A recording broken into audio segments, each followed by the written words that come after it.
Hey there. Ever drive past like an empty lot or an old building and wonder what they'll do with it? Oh, all the time.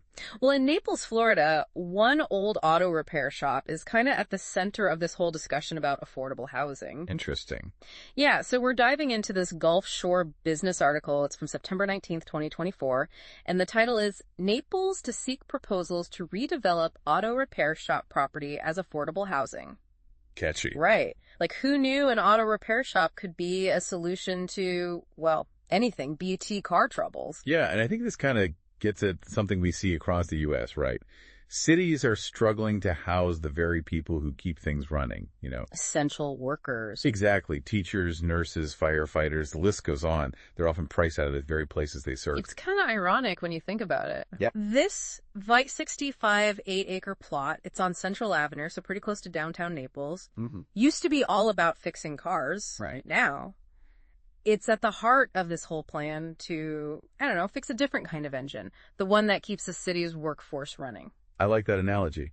And in this case, the city's Community Redevelopment Agency, the CRA, they bought this old garage. For how much? $4.9 million.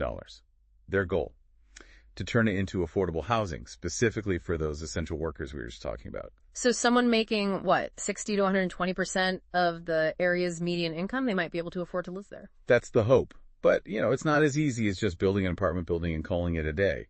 There are challenges. Yeah, the article mentioned something about zoning, right? Like, it's not a straightforward kind of thing. Exactly.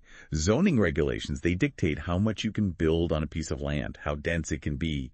And this little plot, it's caught between those rules and this huge need for affordable housing. So condos, townhomes, even a mixed-use development with shops on the bottom and housing on top, they're all options on the table. But each one kind of comes with its own set of, like, financial considerations and questions about how it fits into what's already there. Right? 100%. Yeah. And speaking of fitting in, Mayor Heitman, he's concerned about the impact of rezoning on, well, the character of the area. It's like this constant balancing act, isn't it? Yeah, between growth and keeping what makes a place unique. Exactly. And you know what I find interesting? This article, it doesn't really get into what residents think. Oh, that's a good point. It makes you wonder, how would someone who's lived next to this auto shop for years feel about a condo going up? Right, right. It's a good reminder that these conversations, they're about people's lives, their lived experiences, just as much as they are about, like, policy and urban planning and all that. It's easy to get lost in the weeds with all that. For sure. But at the end of the day, this is about real people. And the situation in Naples, it's pretty serious. Yeah. I mean, the article gave some pretty stark numbers. Yeah, they did. So someone making the median wage in Collier County, they can only afford about $912 in rent per month. Wow. And then you have nearly 70% of Naples Community Hospital employees paying over 30% of their income just on housing. That's a huge chunk of their paycheck. It is. And when you think about essential workers feeling this squeeze, you realize how big of a problem it really is. Absolutely. I mean, the article even connected this to teacher retention. Teachers are leaving Naples because they can't afford to live there. What does that say about the future? Yeah, it's like, I don't know, a warning sign, When teachers can't even afford to live in the community where they work, it's a problem. Yeah. And it makes you wonder, like, is this just a Naples thing, or is this part of a bigger, like, national trend? Oh, totally. We see this everywhere, right? Wages are kind of stuck, but housing costs, they're going through the roof. It's tough all over. Yeah. But Naples, I feel like they've got some unique challenges to deal with on top of all that, don't they? Yeah, for sure. Yeah. Like, the article mentioned they can't just keep building outwards, right? Right. Unlike other parts of Florida, Naples doesn't have a ton of open space. So they're trying to fit, like, affordable housing into a place that's already pretty full. It's like a game of Tetris or something. Yeah, exactly. And then there's that thing with the Jade apartment complex, right? That was providing affordable housing, but it was recently sold. And the article mentioned that the new owners, they're not so keen on keeping it affordable, which unfortunately that happens a lot. Yeah.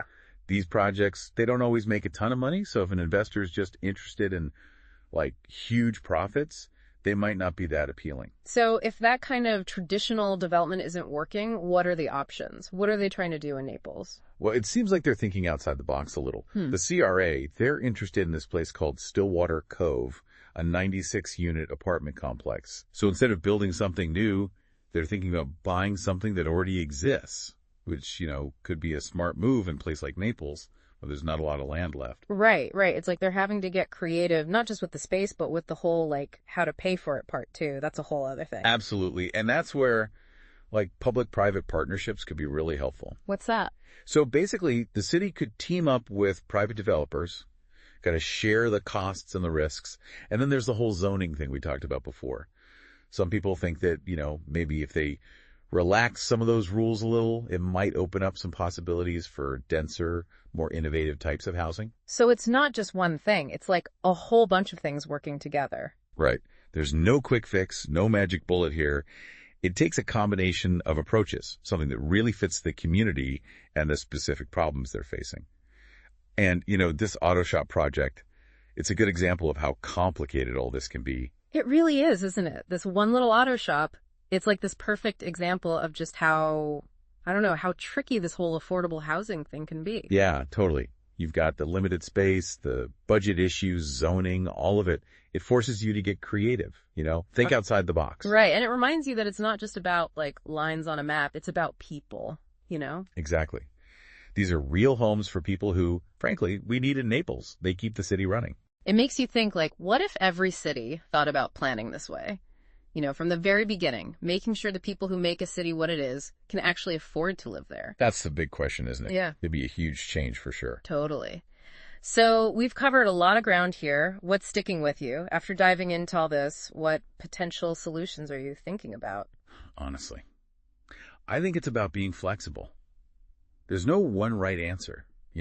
What works in Naples might not work somewhere else.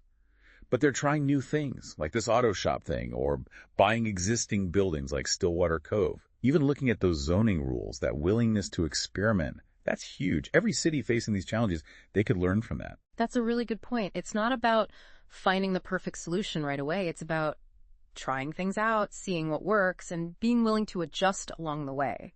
Who would have thought that this whole conversation would start with an auto repair shop, right? Right. Well, that's all the time we have for today, but this is a topic that's not going away anytime soon. So until next time, keep that conversation going. Keep diving deep.